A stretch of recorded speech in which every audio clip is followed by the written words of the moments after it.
keep your hands up as soon as that focus right here. You ready to go? Which is a very good round in response from Ngannou. He needed it. That was the long left hook that seemed to back, but it did back Fury into the neutral corner. I see the trouble inside. You see the eyes there. He knew before the shot. It didn't look like he had much time to get the shot.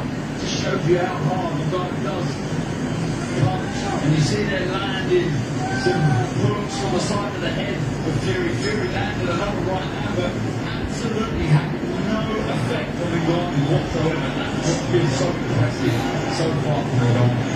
Sean Nicholson, not surprisingly, at the face of Fury's right face, but also at the face of long time promoter Frank Warren.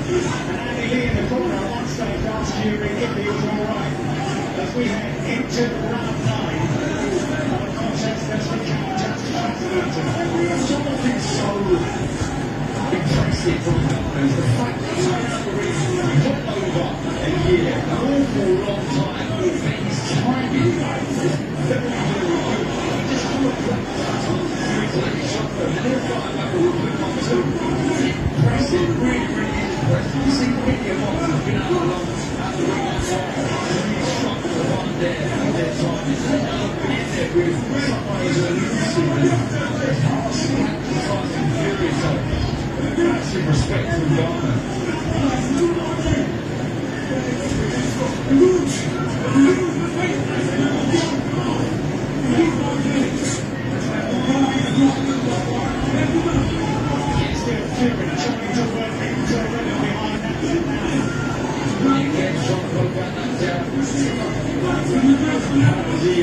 Approach the end of this fight, Tyson Fury. Is he halfway through?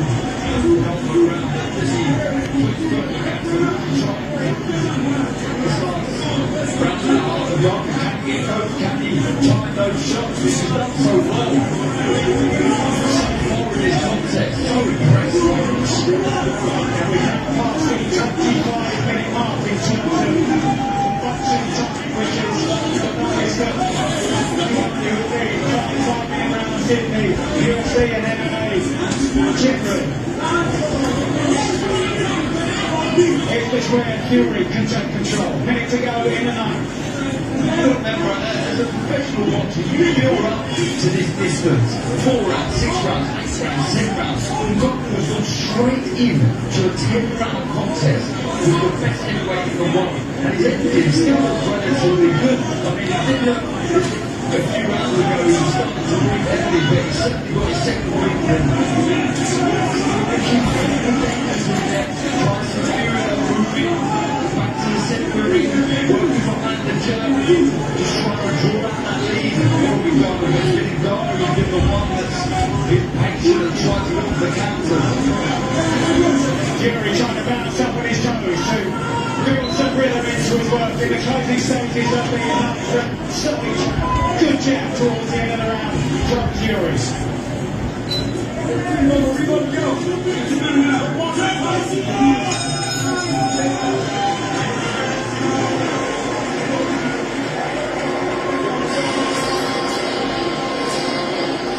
And next week on DAZN, we're in Monaco, the Principality for Joe Cordina, and the first defence of his IBF Super Featherweight title against the American Kevin Vasquez. That's next Saturday, November the 4th, live on DAZN from Monaco.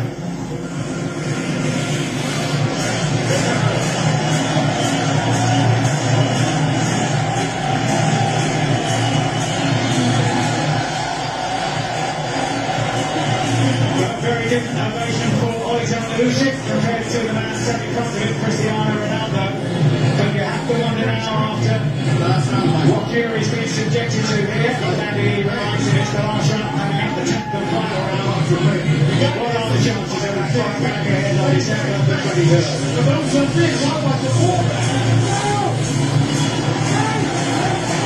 Showing this magnificent setting.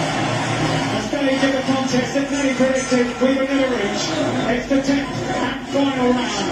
Tyson Fury against Francis Ngannou. The biggest crossover fight for 6 years. Ngannou has included himself more than admirably with a knockdown earlier in the contest included in his work. knowledge, know-how has been very impressive. Fury gets fully short of the jab there. Combat space has been clear to see from Ngannou. Hasn't looked as comfortable as I thought he would type with Fury. Ngannou's an unknown quantity. Hard to study. Nonetheless, he should be winning this fight. Counter, knowing there's been some good work in the middle round. Ngannou's still there, he's taking some good shots. Looking comfortable, looking patient. The fans at ringside trying to stoke Ngannou, the underdog, into one final effort as we head towards the halfway stage of the 10th final round. Switching again to southpaw. Ngannou trying to look for the left hand. It's the right hand though. It's still impressive as he's trying to Fury off with the shot. Fury again moving hard. Bring Ngannou to land cleanly. There's someone like Fury who usually gets into a rhythm so quickly. Still, to me, seems like he's struggling to do so.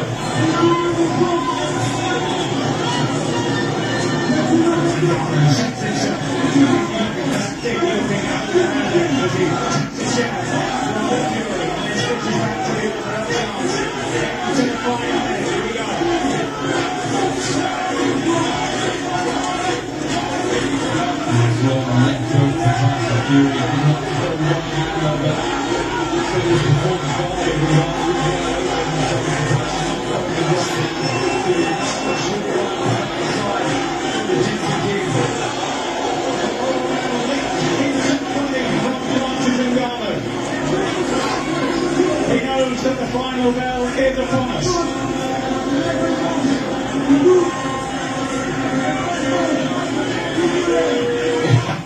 I cannot believe we're going to hear the final bell in this contest. Incredible stuff. He can be extremely proud of himself and going, what an effort, what a fight for him.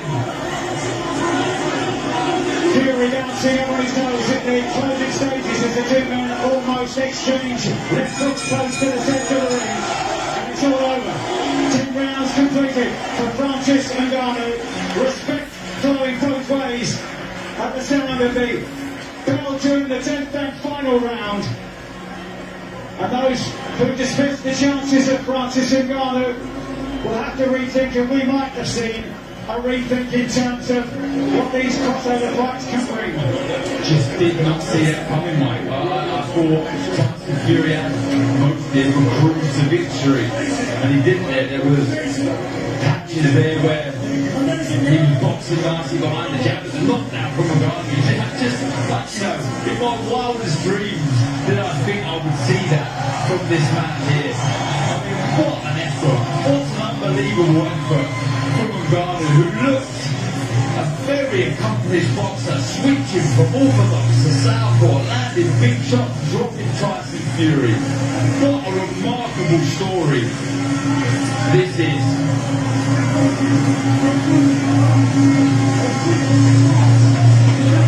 And also when you consider that this man has been out of the ring, out of the octagon in his case, since January of 2022, getting up to the best part of 2 years, and against this defensive genius that is Tyson Fury, managed to deck him earlier in the contest with a left hook high on the head, and acquitted himself very, very well throughout the contest. The distance is wrong, Mike, but I have to commend that because I remember coming into my first 10 rounder, but I'd done that with education and experience. I did 6, 8 rounds before I went into a 10 rounder, and even then I was a little concerned that would I be fit enough to complete the distance. Francis Ngannou has gone straight into a 10 round contest with a very, very, very good fighter in Tyson Fury, the #1 heavyweight out there at the minute. He's hardly out of breath. I mean, it wasn't the fastest paced heavyweight fight I've ever seen, but wow, I mean, who thought you'd see Tyson Fury might have something like that also. There was the left hook high on the temple of Tyson Fury. I don't care who you are, they really, really do scramble the senses and completely take your legs away from you. But it's the fact that he landed the shot that's impressive and slightly worrying for Tyson Fury there. You see the eyes, they don't lie. He was hurt, he was shook. But we see these powers of recovery before from Tyson Fury. He rises to his feet but there's another angle of that. See Ngannou, he enjoyed that shot, he liked that one. Taunting Tyson Fury. Such a grunter at the end of the round, at the end of the fight rather, and yeah, I mean, how proud of himself can he be? Francis Ngannou, what a story.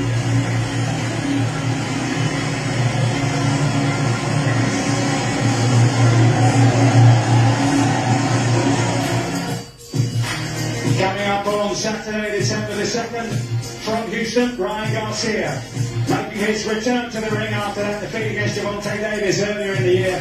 And this time the opposition will be the dangerous Mexican Oscar Duarte, live on the zone, Saturday, December the 2nd.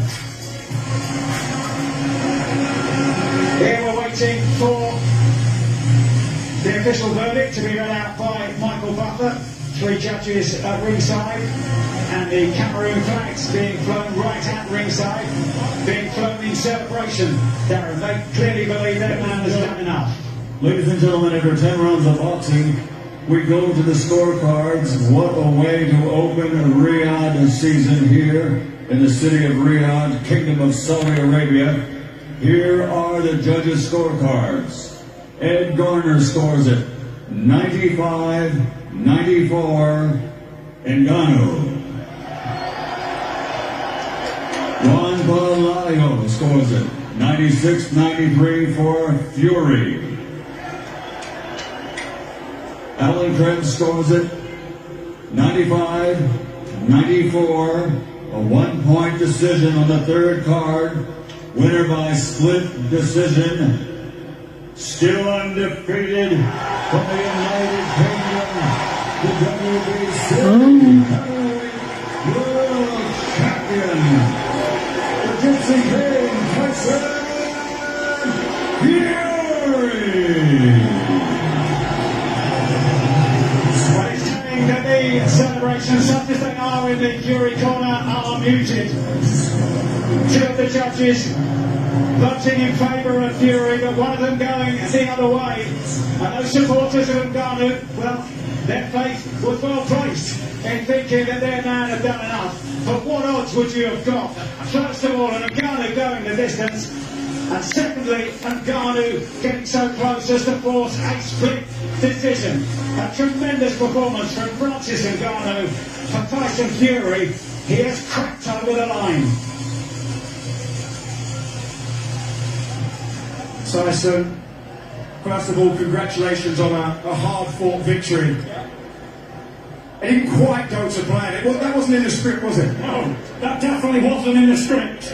Francis is a hell of a fighter, strong, big puncher, and a lot better boxer than we all thought he would ever be. We know in the build-up you said you give him a full 12-week camp, give him his full respect. You started fast. Were you surprised at the technical ability that he showed and the patience?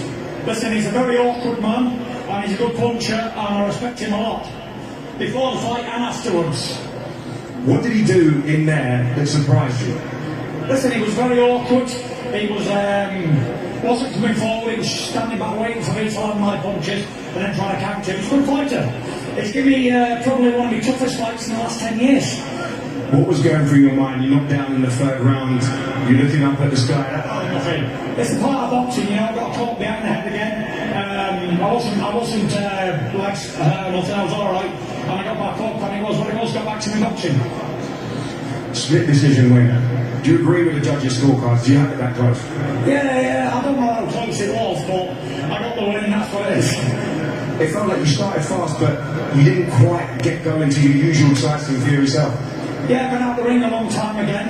11 months in between my last fights, and you can see it in here, ring rust, everything. So, no excuses though. Francis is a good fighter, he caught me with some good punches. Fair play to him. He's cut me across the eye there. I don't know what shot or a headbutt or something, I'm not sure, but it was a good rough fight. Perfect. Now, there's a certain man ringside who obviously has been the front and centre of a lot of the content now. What happens next? This was a much tougher fight than we expected. He's going to rest up, that's what's going to happen next, and then make his decision what he wants to do, because he's the boss. Tyson, you said to me personally,